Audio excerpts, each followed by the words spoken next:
Russia's Luna-25 spacecraft has crashed into the Moon after it spun into an uncontrolled orbit, Russia's space agency Roscosmos said on Sunday. Luna-25 was Russia's first moon mission in 47 years. The development comes a day after Roscosmos reported a problem in shunting Luna-25 into a pre-landing orbit.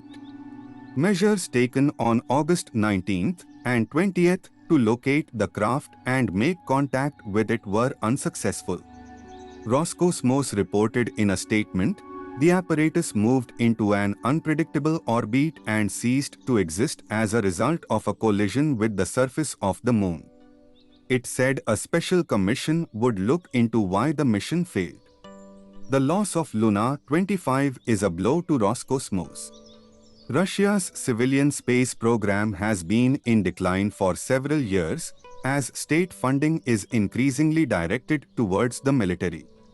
Russia was racing to the Moon's south pole against India, whose Chandrayaan-3 spacecraft is scheduled to land on there next week.